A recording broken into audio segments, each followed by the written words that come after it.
Welcome to Audio Gyan with Kedar Nimkar, a podcast that documents insightful conversations with Indian designers, artists, musicians, writers, thinkers, and creatives of all types. Here's your host, Kedar Nimkar. This is episode number 207, second last of this crazy year 2020.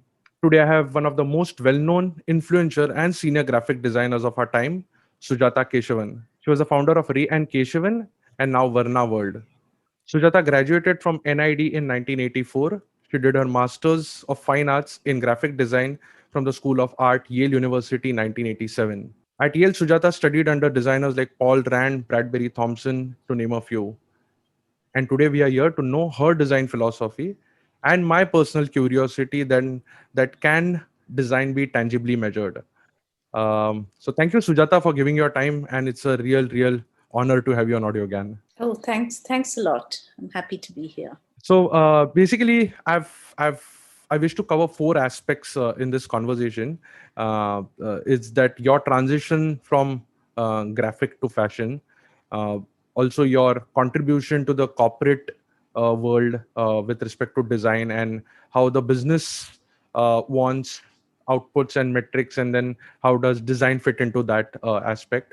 Your overall design philosophy, of course, and lastly, we'll just touch upon your understanding about education of design in India, because you have been like at the governing councils of multiple design schools. So that's the broad premise. Yeah, I'll start by asking you at a more broader level, just to take instance of in one of your articles you mentioned that the legendary Paul Rand taught you form divorce from content has no value, and this is just a lead in to understand your philosophy. What do you understand from this, and how has this design philosophy shaped in your mind about you? So Right. So yeah, it's true that Paul Rand, basically he spoke a lot about form and content, and how the form of, this was in the context of graphic design. And he said that like form should always come out of the content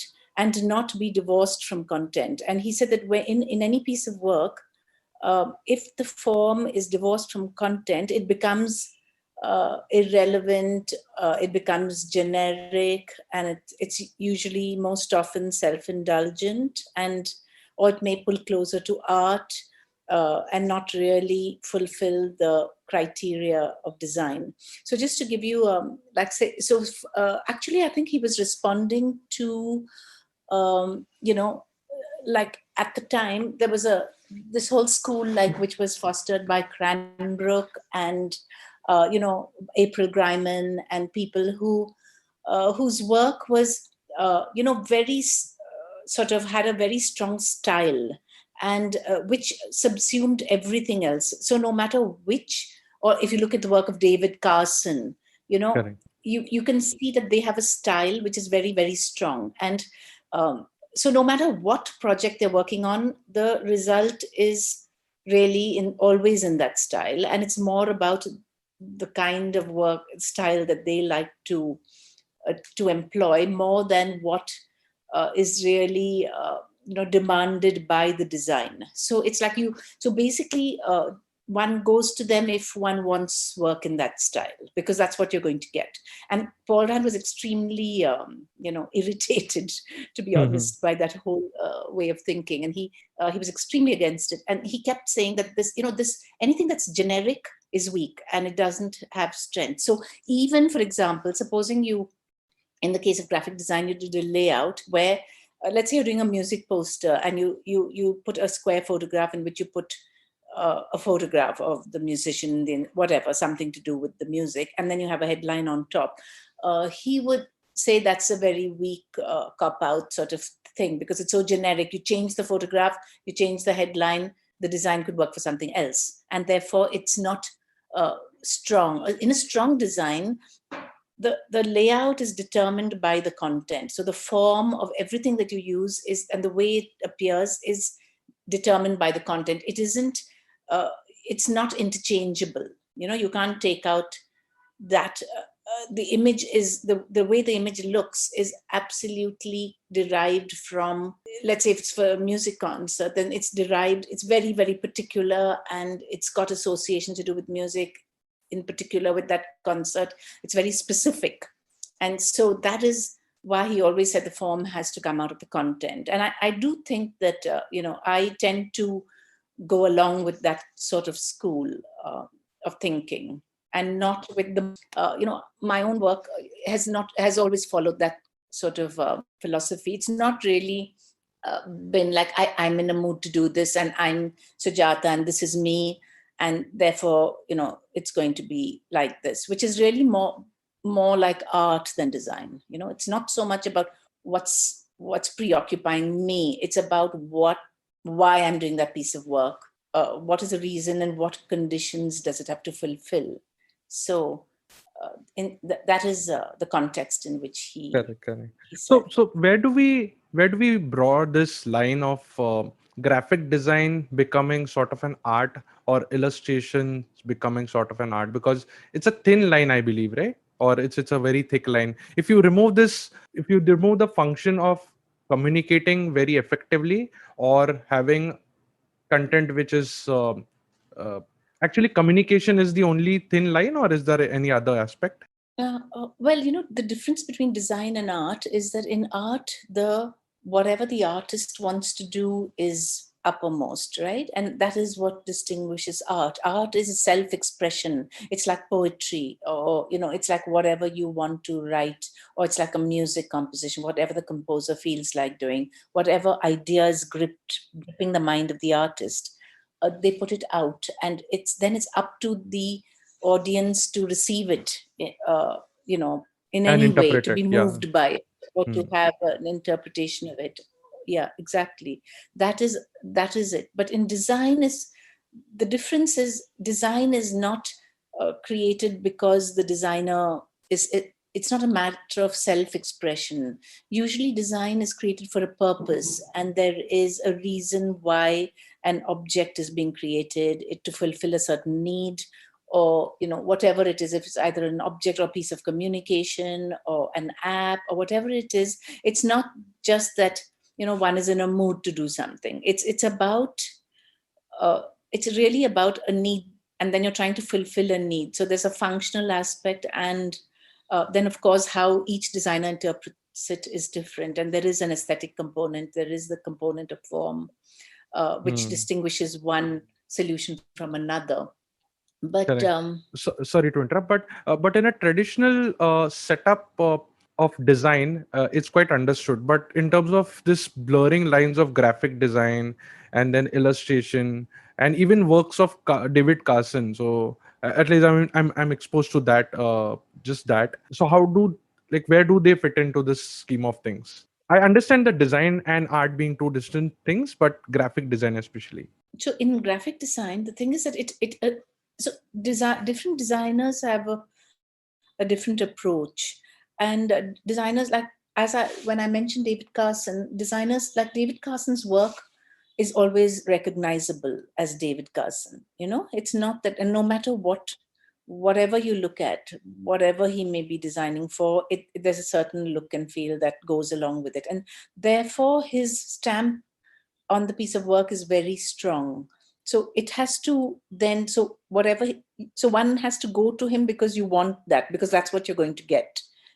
It's not, you're not going to get, like, you go to Frank Gehry as an architect, you're not going to get something which is looking classical. You're going to get what he does. And David Carson has a very strong style. So it's and that's therefore pulling closer to art. So people can only the kind of work he does is predictable, and you go to that person because you want that. Then that's the sort of, because that's what you're going to get. So it's not that it's not valid. It's a perfectly I mean, if that works for the projects that he's doing, yes, but then there's a limited scope, because you've got a predetermined style, so you can only do those kinds of projects. I don't know if that answers clear enough. No, so yeah, I mean, the moment we also try and like perceive it from more the way you mentioned it then falls into very, very art style aspects. Yeah.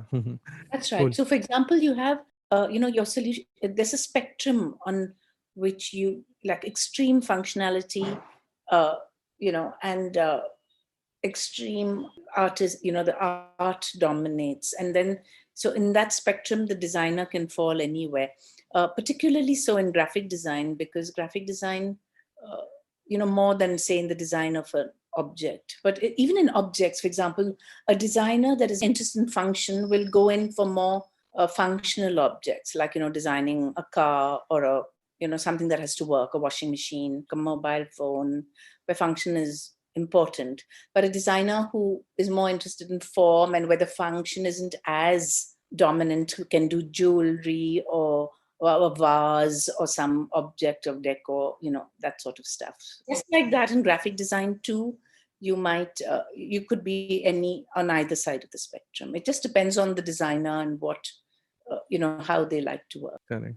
And then how, like, where do these Philip Stark type work sit in? Just to understand, where do these things work? So I think that it works closer to the art side of the spectrum. But, in the West, the fact is that things have to work anyway. I mean, the function aspect has been dealt with for years and years and years. So it's like obvious that anything you design has to work. It can't, like, for example, you can't, if you design a teapot and it's going to dribble when you pour, then it's not, however good so that's already, so function is a given.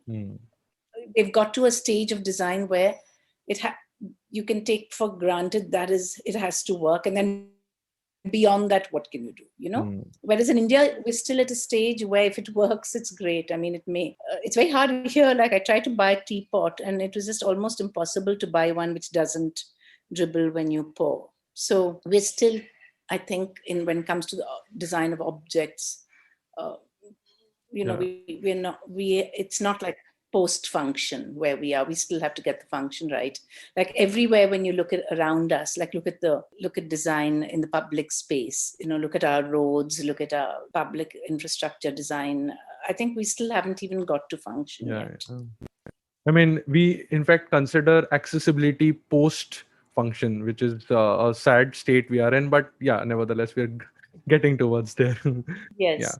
Accessibility is part of function. Correct. And we treat it very differently, actually. So changing gears a bit, you were one of the pioneers to get design into the India's corporate boardroom. So if you can share any insights from there, because when we speak about graphic design, or when we speak about when we consider these to be more of aesthetic functions in India, especially, how did even the corporates respond to maybe you can take a particular project or a particular client to explain?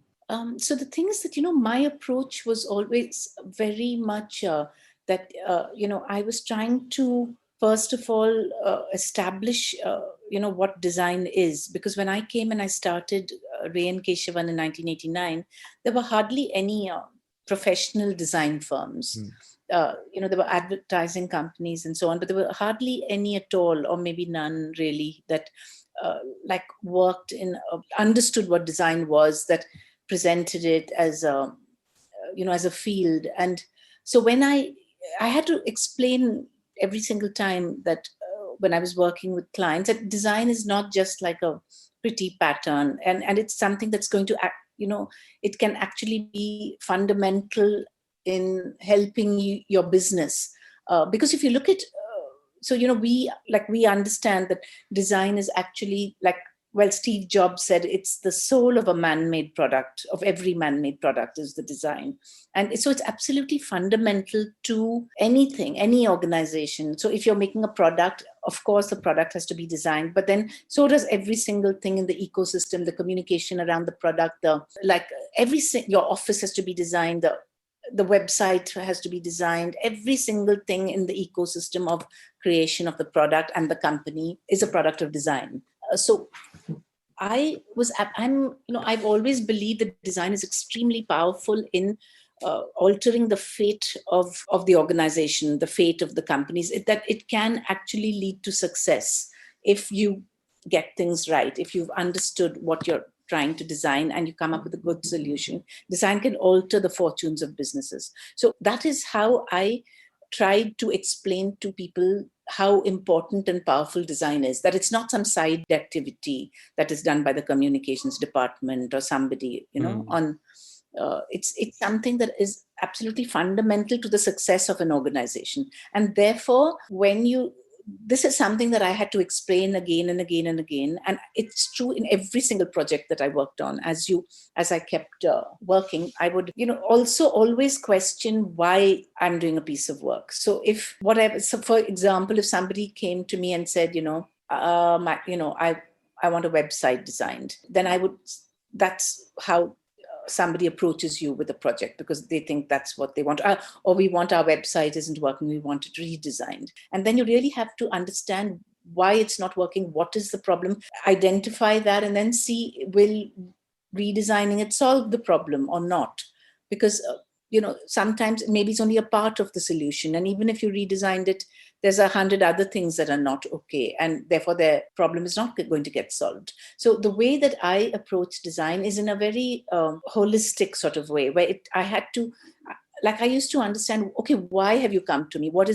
Because people always think they've identified the problem, but very, very often I found in my practice that it was not really what they'd identified. Was perhaps it was indeed an issue, but it was maybe a very small part of. One had to always step back and then go deeper and deeper to understand more and more. So I ended up really understanding and putting a lot of time and effort into understanding that whole business that person is in, the industry, the competition, why somebody's succeeding, why are they not succeeding, what are the things they need to do to achieve success. Maybe they don't have the right people, for example.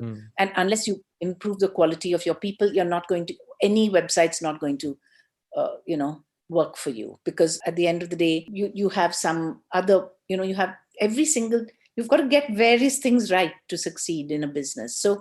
So I used to step back and keep asking questions and get so involved in understanding the situation and the issue, and then then I would play back to my client all the things that I had discovered about them. And they were very interested always, because you see, they are in that business. And if you can highlight things that they haven't seen, and just by asking questions and understanding the industry and looking at the competition, you do come up with, you can see where things aren't working. So what happens is that you have to work, then you start working at a level which really involves taking decisions at a level of, the decision maker has to be somebody who can take those decisions that influence the outcome. So you can't really, you take it out of those small silos and you go until you're working with the board. And then so at the end of the day, the only people who could really in the corporate world take these decisions were the board. So I used to present to the board of the company, and most of my, the last 10 years of my practice would have been at that level, trying to highlight to them, these are the things that have to be fixed, your stuff isn't working. And so it almost became a kind of like consulting mixed with design, because that is when you have design that's effective. If I just did a little website and then moved on and did the next project, I mean, it may or may not have been as effective as we were able to make it. And that's because we worked, so each project would take a year or two, for example, to really understand and come up with the right solution. So that is how I think we introduced design in its most wide and fundamental sense. And a lot of my time was spent in explaining and advocacy, but I always found that when you work with the decision maker, you both have, your incentives are aligned. Very often my client's customer is actually my client, Correct. because why are they not buying? So those are the things. So if you take that view, then your client becomes very interested in what you're doing. And then it's at a level where the decision-making aspect of the client, that is like the CEO or the chairman or the person running or the board. So they become invested in the project because they are very interested in what you're finding out for them. And therefore you're able to then make considerable progress, and the design then can illustrate that it can be effective and really help the organization. So I think that is what Ray and Keshavan did, which was look at it in this broad scope and try and make things that were truly effective. It's very, very inspiring. I wanted to dig one question deeper in this, that because you started in 1989, I'm sure providing a holistic approach and then showing some case studies within India, and then convincing, looks very intuitive and very natural today, when people like you have invested so much time and effort in building that ecosystem. So at that time, what examples were helpful?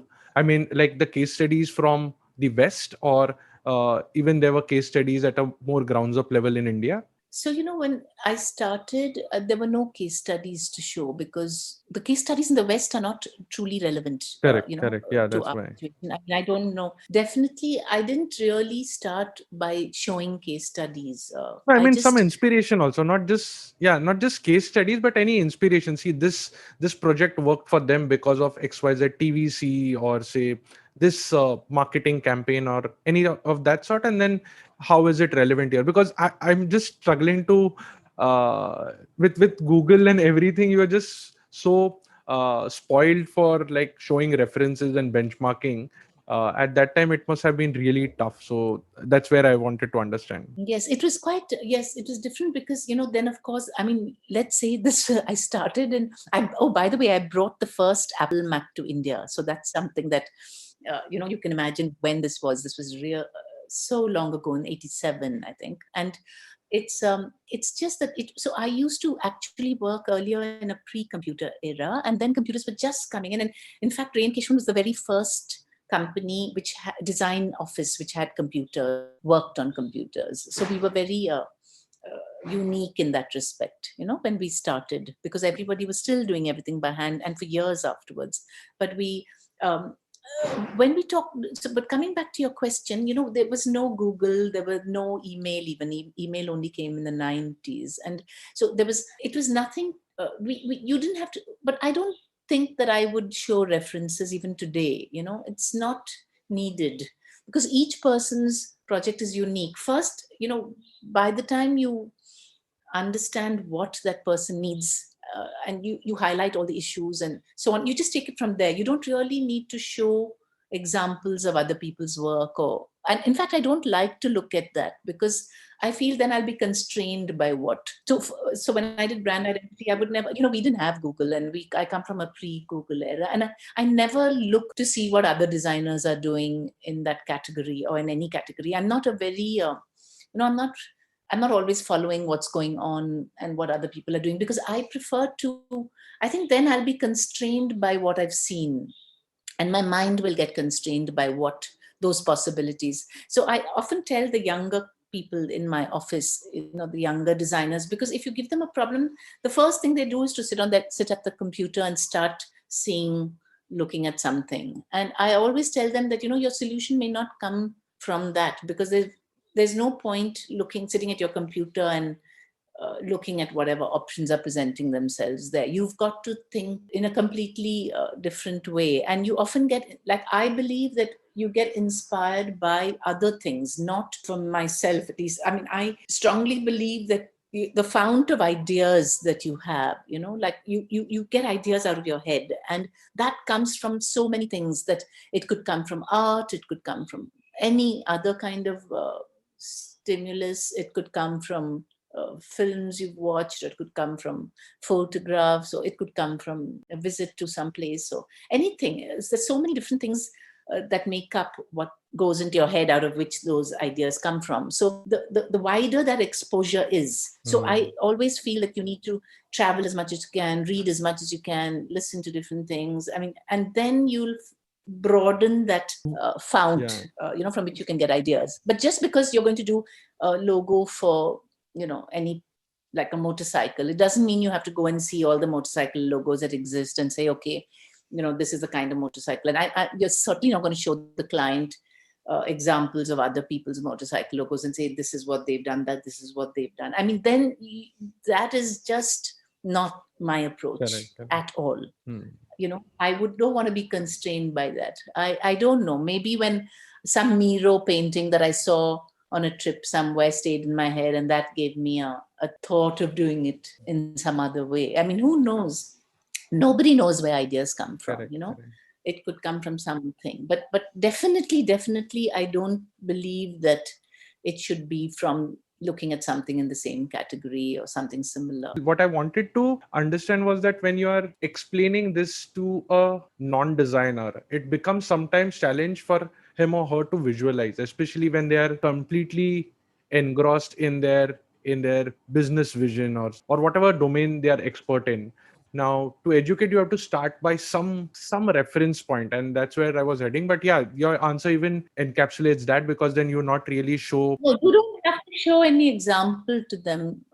Like I Okay. didn't feel the need to do that anyway. I just thought that because I'm here to solve your problem, right? Like you've come to me for a reason, and so then it's a very long process. You engage over a period of time, and so I think that it's really when you engage over a period of time, then you can tell them that look, this is what your competition is doing, this is what you can then show in your process of discovery what the industry, why they're ahead of you, or in a context you could show what they're not doing, but and say why something's important, or what they are doing which is good and what the others are not doing.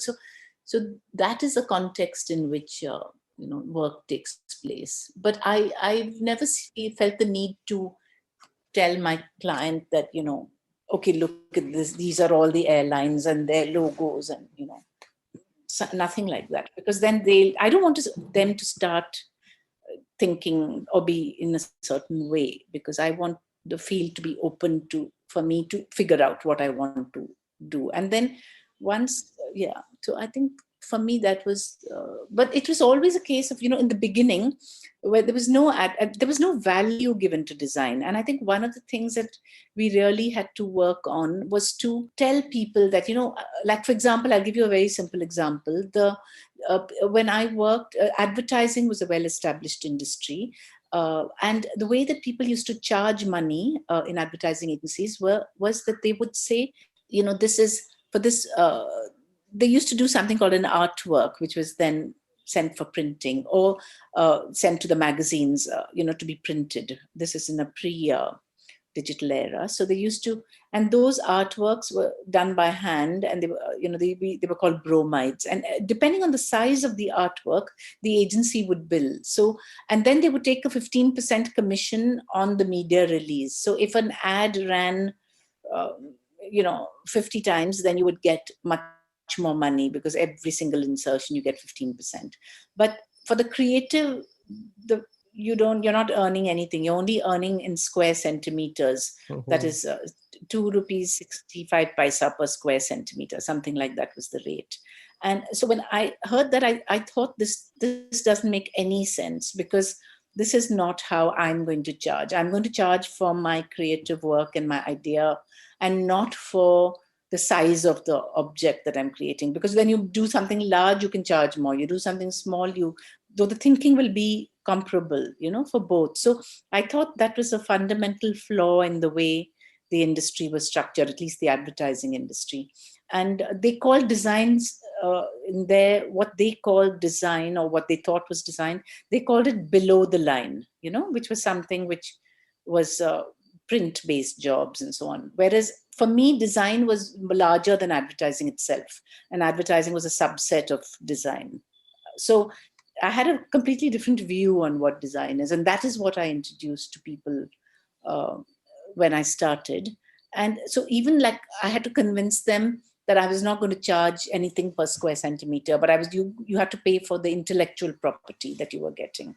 And all those were new ideas at the time, but they did prevail. And then so when the design industry developed, a lot of people used the same way of doing things. So they charge fees instead of basing things on the size of whatever was being created. And then later, when things became digital, then of course the size of anything became irrelevant. And so anyway, people then, by then, everything was was set. But we had to think about everything, because at that time, it was quite a new field. There was no profession of designers. There were commercial artists working in advertising companies. There were people working in textiles and so on, but there was no field where you could, there were very few design offices at all, and certainly none which looked at design in the way where it was something that was, extremely strong and powerful and not a side activity. Correct.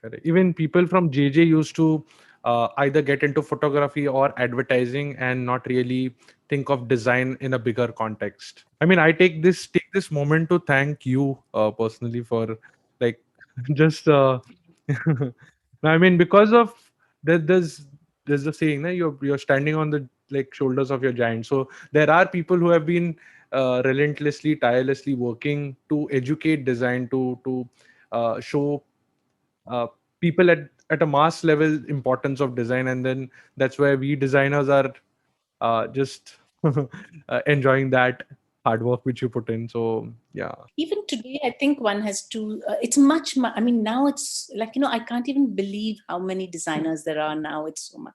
But it's like, when I started, there was just nothing called design. There was nobody. And always one was explaining what it was. And people were amazed to hear anything like that. I mean, they always thought, oh, something like you're going to make some pattern which will be put on something, or, Correct. I mean, it was like, even people I worked with used to say, okay, I'll show it to my wife and I'll ask her what she thinks. She'll understand. But because they didn't understand what design was. And then, so much of time went into advocacy. I mean, even till today, I think it's poorly understood on the whole. People understand bits and pieces of it, but they don't understand the whole story, Correct. Cool. Sujata, I'll change to the last gear, which is given the major shift in your career from Rian Keshavan, which was like graphic design, and more towards the paper kind of a thing, or digital maybe, but now we have completely into textile and fashion. So with Varna, so can you highlight, or can you tell, because in the past I've interviewed with March T, who were like four passionate designers who used to do digital design, make apps, websites, and everything, and they were like more tech driven. So in their conversation, what I figured out is that now they treat even their t-shirts to be version 1.1, 1.2. So they have not really fundamentally changed, but put, and they don't even qualify themselves to be a fashion brand. It's like their t-shirt is maybe version 6 right now, and it's HD, which is like a slightly harder cotton, as in softer but like more thicker cotton. So that's how they perceive their kind of work. So I wanted to understand your bit, and also the challenges of this multidisciplinary nature of design, and what made you move to Varna, and build Varna, and some bits of that. Okay, so so I actually was working. I mean, I was with Ray and Keshavan for 25 years, and that was quite a long time. And in 25 years, we did an enormous body of work, huge amount of work. And I think that what happened was that we were doing, the projects were getting larger and larger. And we worked, for example, on 4 airports, the concept for airports and the brand identity. And we did like I had worked on so many banks, like 8 or 10, and in financial services, I mean, don't ask me how many different projects. And so I had so what happened was there was a sort of a repetitive aspect coming in. While each project is different, like what used to happen is that, when you work on one bank and then your work is out, and people are seeing it and they think it's good, and then 10 other banks come to you immediately. And so the minute you enter a category and you finish one project, you like, if I did something in the day I did something for an instant coffee, one brand, and every other instant coffee, would come. And you've just done so much in that category that, how much can you keep doing the same category? What happens is that over 25 years, I had done quite a lot of work, and I wanted to, and like, I just felt that, maybe I wanted to do something again, which was a challenge for me, because it was getting to be easier and easier. And so I I wanted something, I thought I have it in me for one more thing, which is like, going to be difficult, where I can learn from the bottom and start over. And also, I thought maybe something where, with the more tactile aspect, because, as you know, graphic design is quite digital, and it's completely digital actually now. So it had moved into that kind of work. And so I was thinking that, so I thought maybe also I didn't really have a good succession plan for Reengagement. So I had started getting a lot of offers from various, different kinds of people who wanted to buy it. And then over a period of 7 years, I sold Reengagement. And because I had decided that I wanted to exit and try something else. And so for very many years, while I've always been very interested in, what I described as my work in Reengagement and these amazing projects that we did, which we call them, brand transformation projects, or using design to transform and to absolutely take something from one level to another level. But I was thinking that once I'd done that very many times. So then when so I thought, okay, maybe I should have a stab at something else. And then I thought maybe, when you're a design consultant, you are giving advice from the outside, and then you're trying to prevail on the client to implement everything. And then they implement some things, but they don't always implement everything. Or sometimes things are lost in implementation and it's not 100% what you want. And then I was thinking that, but if I had my own brand and I was my own client, and then I could do 100% what I want. And I don't have to, like be in a situation where you tell somebody something and they don't implement it 100, they do take a part of it and they do it, or they don't really do it well. And in the larger projects, they give it to their agency to do bits of it, and then it doesn't come out the way you want it. So I was just thinking that, maybe I should try and do something where I have more control on everything. And so, and for very many years, like maybe for 20, or all my life, I've always been fascinated by our textiles. And I've thought India has the most extraordinary textiles, which, in our sari, the traditions and techniques we have are really amazing.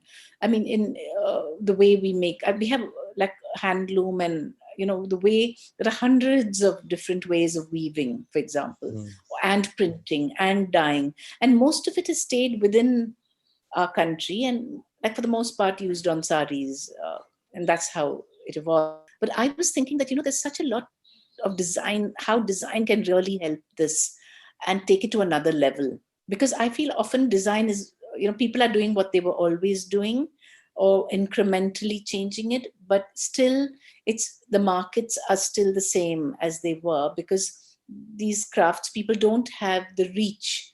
They live in a different universe, and there could potentially be markets which they can't access. But I thought, as an internationally trained designer with a lot of exposure to, having lived in different countries and so on, I thought I could be that bridge between these craftspeople and artisans and the world, because I'm very interested in modern design and contemporary international design. And even at Reengagement was always like, while we designed, our clients were here and we designed for this market, but we always were very interested in benchmarking ourselves against an international quality.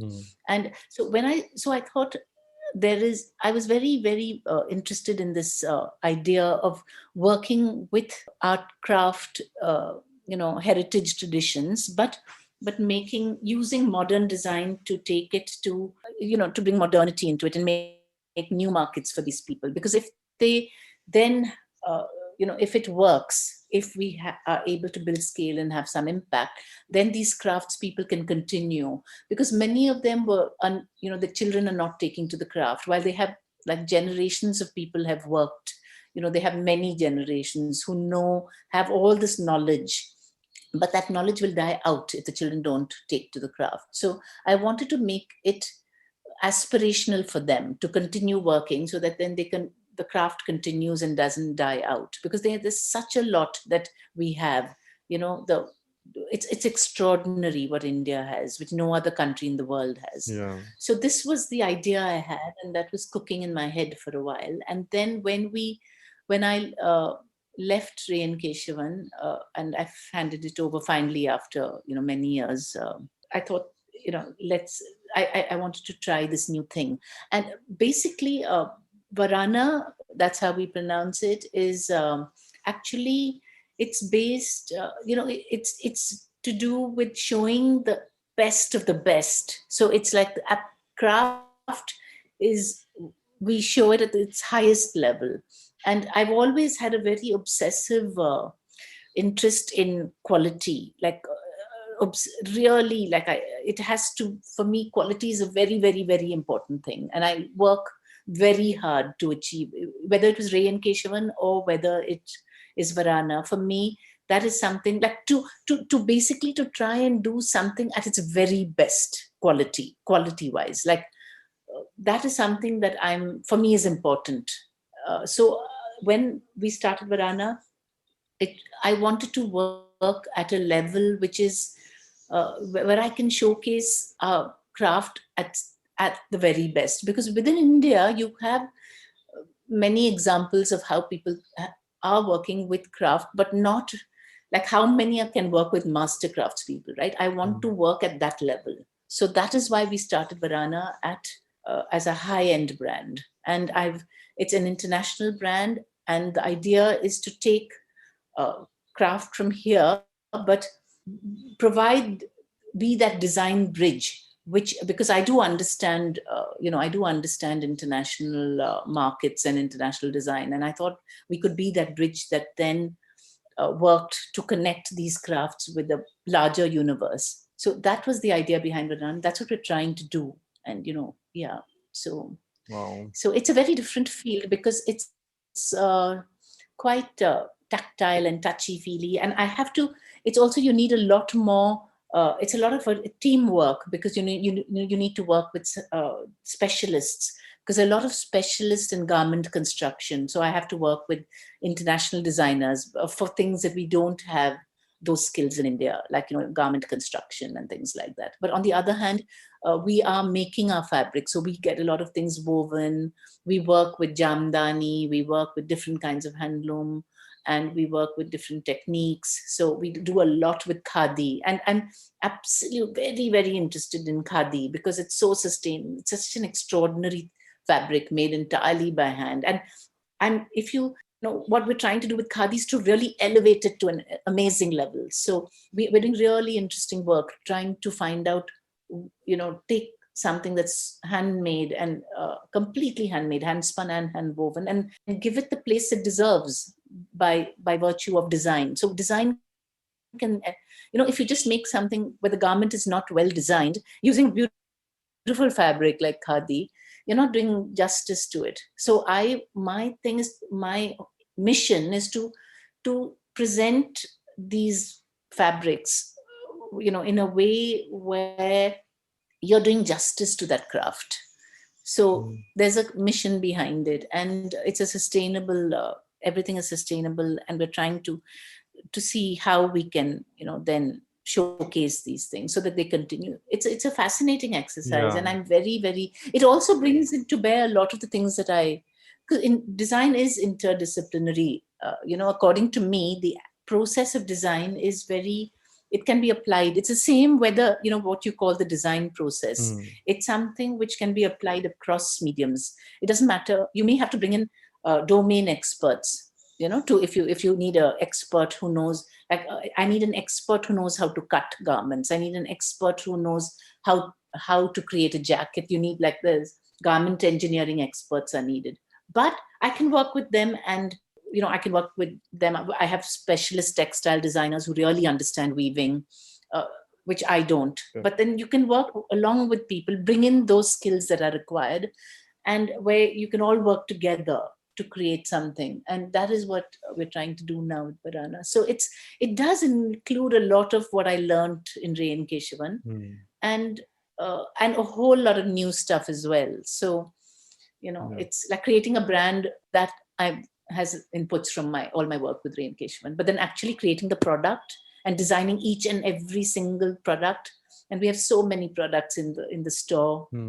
We opened with a store in London because we went for the best area, and we took a really beautiful store and we had it beautifully designed by Pentagram. We're trying to showcase these things so that they get the respect that they deserve. So it's like that's what I'm trying to do. And also, so I do feel that it is, design is interdisciplinary. Yeah. And there are some designers who like to work deep within one domain. And they don't really cross over to other domains. But there are some designers who don't mind a more, like working across different things. So, and I'm in the second category. Yeah. No, with you, it's all the more inspirational because when I finished my 12 years in design, I said, "Chalo, ek tap to ho gaya. 12 years is a good amount. Should I switch?" And then I figured out I probably can spend some more time. And 25 seems to be like a nice number to get inspired as of now, to deeply understand design and then use those insights, experience, and learnings into some other domain which possibly can be explored, or like maybe benefit the community at large, and so on and so forth. And obviously, as Massimo Vengeli says, like if you can design one thing, you can design anything. So I'm sure the Varana, which is, I was pronouncing wrong, my bad. But yeah, It's all right. No, actually, Varna is the Sanskrit word, but okay. because Yeah, and but we made a brand name, but the root is similar. Yeah, it's like the Varuna and the Asi, the rivers in oh, Banaras that right. converge. Okay. So yeah, I'm sure But it will be like a great product, and obviously I'm going to put. yes, I mean, please see our Yeah, I've website seen and that. so on. I'll put that in the show notes also. But yeah, mine is like a very small project in a sense. The it's just going to aid few more listeners to understand that. That's it. No, that's all right because each person has to. There's no formula for anything. Mhm. Every situation is different. Every person's life and career choices are different, Yeah. and it's you would know when it's time to change to something else, if at all, or you might be quite happy working in a field, because there's more you can give to it and more you can get from it. And so it's perfectly there's just no rights and wrongs. It's just depends on each situation and where one is. So Correct. So with uh, so much of wealth and experience in design. Sujat, I want to conclude with one last question that you have been serving on the governing councils of NID, Srishti. I know this can be a separate audio can altogether, that what should or how we should approach design for Indian people, for Indian students, for Indian aspiring designers. But if you want to just briefly tell us about what is your observation of the state of design education in India, and which areas maybe are helpful to deep dive, explore, to improve our standards of living, improve our sensibilities of design, and so on. there's just so much that has to be done, like in India. Mm-hmm. The amount of work that is, things have there's just so much that needs to be designed.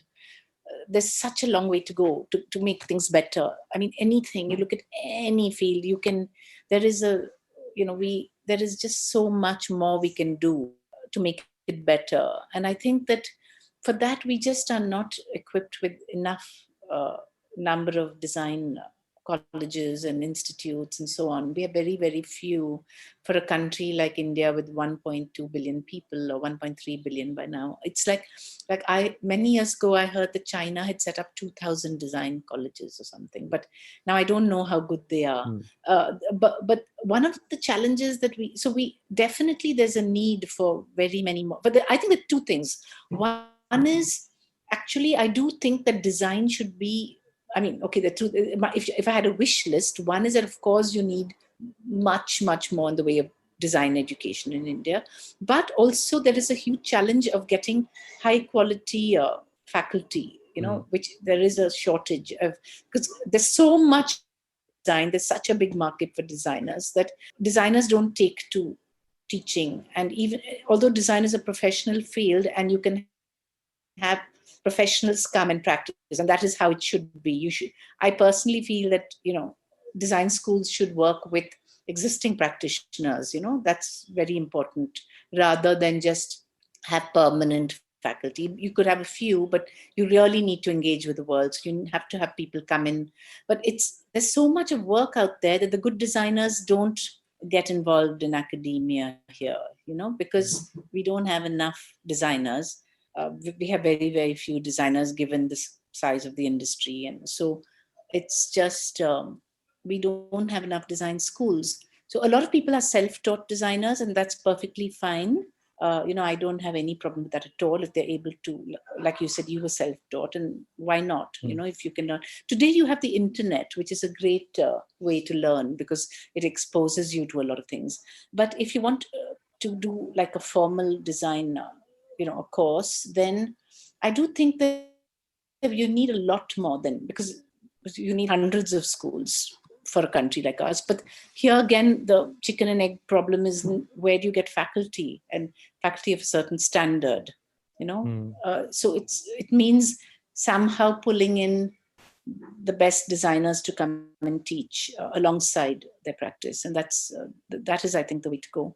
The other thing that I think is that design should be offered as a core, because you already have very many engineering schools, and that is well established. So I think design should be offered as an important part of engineering, very important in the engineering curriculum, so that it's so, that may be a way to go, rather than opening up hundreds of design schools, but seriously offer good design courses in every engineering school, so that people can also, that'll help, I think. So engineers have more of a sense of design when they can then take up problems and bring design into it.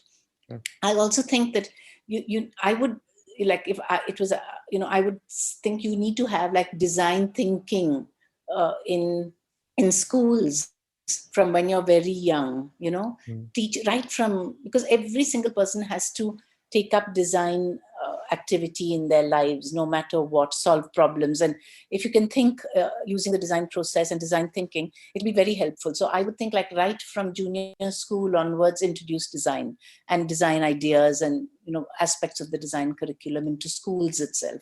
And that way everybody will have some exposure to it. So that's something that I think would be a wish list if it was up to me to influence, to have it right from junior school onwards, junior school, middle school.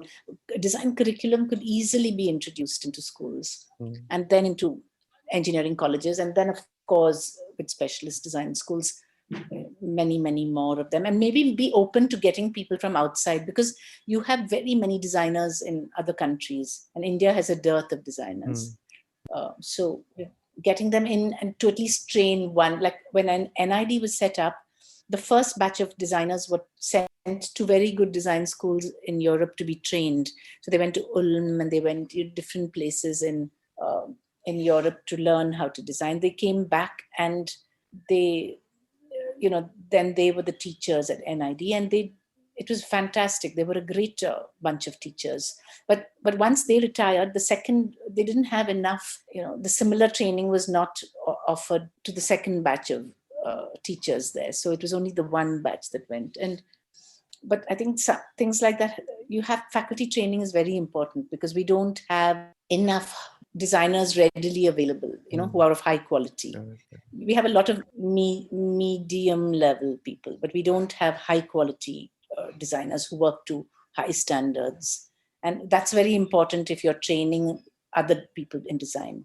You need to be able to train them well. You have to know what you're talking about. So I think there's just a lot to go, a lot. Like, I mean, I think anyone who wanders through any Indian city will wonder, does this country have even one designer?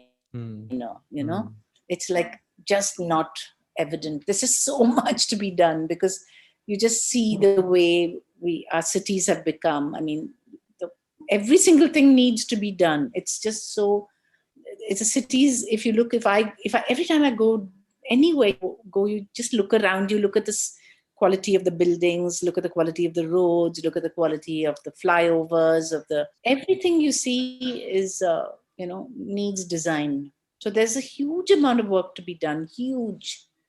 I think still there's scope for we are just starting out on the journey. We have a long way to go. Correct. And we can, there is so much to do. Yeah. Correct. I mean, it echoes multiple times from other few legendary people I was fortunate to document, like Balkrishna Doshi, and like a lot of people have been saying the same thing, that there's a huge potential and possibilities to explore.